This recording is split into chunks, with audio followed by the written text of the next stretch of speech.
Hi. ഇന്നലെ ഞാൻ വൈകിട്ട് തൃശ്ശൂർ പോയിട്ട് തിരിച്ചു വരുന്നവർക്ക് ഭക്ഷണം കഴിക്കാൻ ഒരു ഹോട്ടലിൽ കയറിയപ്പോൾ ഒരു സംഭവം ഉണ്ടായി. ഞാൻ പറഞ്ഞുതരാം. നല്ല തിരക്കായിരുന്നു കേട്ടോ ഹോട്ടലിൽ. ഇരിക്കാൻ ഒറ്റ സീറ്റ് പോലും ഇല്ല. അപ്പോൾ 4 പേർക്ക് ഇരിക്കാവുന്ന ഒരു ടേബിളിൽ നിന്ന് ഒരു ഭാര്യ, ഭർത്താവ്, ഒരു കുട്ടി, അവർ 3 പേരേ ഉള്ളൂ. അവരെണീറ്റു. അവരെണീറ്റപ്പോൾ സ്വാഭാവികമായിട്ട് ഞാൻ അവിടെ സീറ്റ് പിടിച്ചു.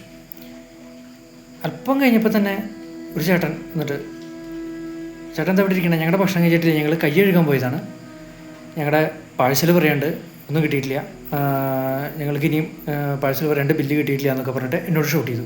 ഞാൻ പറഞ്ഞു, ചേട്ടാ നിങ്ങൾ 3 പേരിലേ ഉള്ളൂ, ഞാനൊരു സീറ്റ് അപ്പുറത്തുണ്ട്, ഞാൻ ഇരുന്നോട്ടെ ചോദിച്ചു. സമ്മതിച്ചില്ല. ആ ചേട്ടൻ ചൂടായി, വീണ്ടും എന്നോട് ചൂടായി. നിങ്ങൾക്ക് 2 വെയിറ്റ് ചെയ്യാൻ എന്താ ബുദ്ധിമുട്ട്, എണീക്കണം എന്ന് പറഞ്ഞു. എന്നോട് എണീക്കണം എന്ന് പറഞ്ഞു. ഞാൻ ഭക്ഷണം ഓർഡർ ചെയ്യാത്തത് കൊണ്ട് ഞാൻ എണീറ്റു. ഞാൻ തല്ലുകൂടാനൊന്നുമില്ല, ഞാൻ എണീറ്റു. ഞാൻ എന്നിട്ട് തൊട്ടപ്പുറത്ത് വേറെ സീറ്റ് ഉണ്ടോ നോക്കിയപ്പോഴേക്കും ഒരു 6 പേർക്ക് ഇരിക്കാവുന്ന ഒരു ടേബിളിൽ നിന്ന് ഒരു ടീം എണീറ്റു. അപ്പോൾ ആ സമയത്ത് ഞാൻ അവിടെ പോയി ഇരിക്കാൻ നോക്കിയപ്പോഴേക്കും എവിടുന്നാന്നറിയില്ല വേറൊരു ഫാമിലി ഇങ്ങോട്ട് ഇടിച്ച് കയറി വന്നു. ഒരു സ്ത്രീ എന്നെ വന്ന് തട്ടി മാറ്റിയിട്ട് പറഞ്ഞു, ഞങ്ങൾ ഫാമിലി ഇവിടെ ഇരിക്കാൻ പോവാണ്, ഈ ടേബിളിൽ ഇരിക്കാൻ പോവാണ്. അവർ 4 പേരേ ഉള്ളൂ, ഒരു ഭാര്യ, ഭർത്താവ്, 2 കുട്ടികൾ. ഞങ്ങളിവിടെ ഇരിക്കാൻ പോകണം. അപ്പോഴേക്കും സപ്ലയർ ചേട്ടൻ വന്നു. സപ്ലയർ ചേട്ടൻ വന്നിട്ട് പറഞ്ഞു, നിങ്ങൾ 4 പേരല്ലേ ഉള്ളൂ, ഈ ചേട്ടൻ അപ്പുറത്തിരുന്നോട്ടെ, നല്ല തിരക്കാണ്, സീറ്റ് ഇല്ല, അതുകൊണ്ടാണ്. ഞങ്ങൾ ഫാമിലി അല്ലേ, ഞങ്ങളുടെ ഒപ്പം ഇരിക്കാൻ പറ്റില്ല, ഞങ്ങൾ ഫാമിലി ഇരിക്കണം, അവിടുത്തെ എങ്ങനെ ഇരിക്കാൻ പറ്റില്ല. ഞാൻ സപ്ലയർ ചേട്ടനോട് പറഞ്ഞു, ചേട്ടാ കുഴപ്പമില്ല, അവർ ഫാമിലിയില്ലേ, നമ്മൾ ഈ ഫാമിലിയിൽ നിന്ന് കാണാത്ത ആൾക്കാരാണ്, കുഴപ്പമില്ല പറഞ്ഞിട്ട് ഞാൻ ഇവിടെ ഇട്ടു. ഒരു കോഴ്സിലും ഇല്ല, അവർ അവിടെ തന്നെ ഇരുന്നു. എന്തോ ഭയം കൊണ്ട് തൊട്ടപ്പുറത്ത് ഒരു ചേട്ടൻ, ധൃതി പിടിച്ച് കഴിക്കുക, എൻ്റെ ഈ അവസ്ഥ കണ്ടിട്ടായിരിക്കാം, വേഗം പറഞ്ഞു, ചേട്ടാ ഇവിടെ ഇരുന്നോ, ഞാൻ ഇപ്പോൾ എനിക്ക് എൻ്റെ കഴിഞ്ഞു പറഞ്ഞു. ഞാൻ പറഞ്ഞു ചേട്ടനോട്, ചേട്ടാ ധൃതി വയ്ക്കുന്നു കൊണ്ട് ചേട്ടൻ സാവകാശം പോലെ കഴിച്ചാൽ മതി പറഞ്ഞു. പറഞ്ഞു, ഇല്ല ചേട്ടാ എൻ്റെ കഴിഞ്ഞു എന്ന് പറഞ്ഞു. എന്നിട്ട് എനിക്ക് സീറ്റ് തന്നു.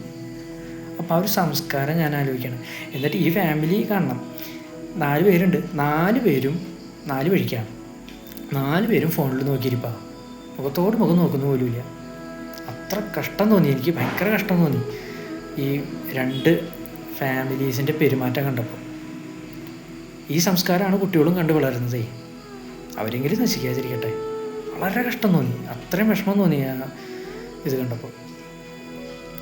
എനിക്ക് ആ ഒരു അനുഭവം എൻ്റെ മനസ്സിൽ ഭയങ്കരമായിട്ടൊരു ഒരു ഫീലിങ്സ് ആയിട്ട് നിൽക്കാം. അപ്പോൾ ജസ്റ്റ് ആ വിവരം ഒന്ന് നിങ്ങളായിട്ട് ഷെയർ ചെയ്തു മാത്രം. ഓക്കെ.